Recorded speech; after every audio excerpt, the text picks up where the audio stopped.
Góðan daginn. Í þessu myndskeiði ætlum við að skoða sérstaklega hvaða möguleika við höfum varðandi samþykktarleiðir.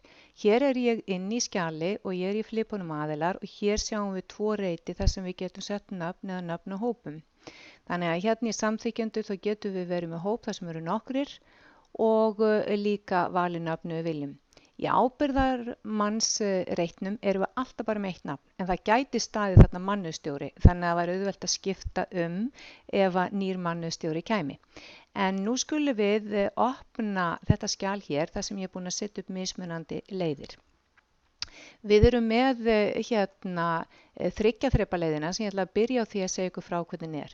Þá erum við að nota reitinn samþykkjendur fyrir ritstjóra eða hóp sérfræðinga í viðkomandi verklagi og þeir eru að samþykkja innihald skjalsins þegar það er að fullu unnið. Reitinn ábyrgðarmaður eru við að nota fyrir þann sem ber ábyrgð á að farið sé eftir verklaginu. Þetta er oft yfirmaður eins og mannustjóri og hann samþykkir innihaldi fyrir sitt leyti. Síðan eru við þá með einhvern útgefandi eða gæðastjóra eða umsjónamann gæðamála en hann gefur út skjöl. Það er ekki sérstakur skilgreindur reitur fyrir þetta hlutverk, heldur þetta ákveðin aðgerð sem við gerum í kerfinu og ég sýni ykkur á síðara myndskeiði. Síðan getum við farið í tveggja þrepa leiðina. Þá erum við að nota reitinn samþykkjendur kannski þannig að við erum með ritstjóra og eða ábyrgðarmann verklags sem samþykkja innihald skjalsins. Þannig að það gæti verið mannustjórinn og ritstjóri faghópsins eða fleiri aðilar sem eru þá nefndir í þessum reit og þurfa að samþykkja innihaldið.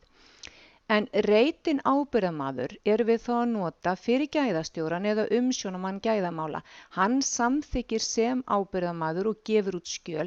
Það má í rauninni þannig segja að hann sé með tvö hlutverk. Í eins þrepa leiðinni þá erum við að fara eins einfalda leið og mögulegt er og það er svo leið sem oft hentar minni fyrirtækjum. Þá erum við ekki að nota reitinn samþykkjendur nema bara fyrir þann aðila sem líka er nefndur í reitnum ábyrgðarmaður. Og þá er í rauninni hugsunin svo að gæðastjórinn eða umsjónarmaður gæðamála, hann leiki öll þrjú hlutverkin. Hann samþykki innihaldið sem fagmaður og ábyrgðarmaður og gefi út skjöl. Hvaða leið er valin fer eftir stærð fyrirtækisins, umfangi og hversu flókin starfsemin er.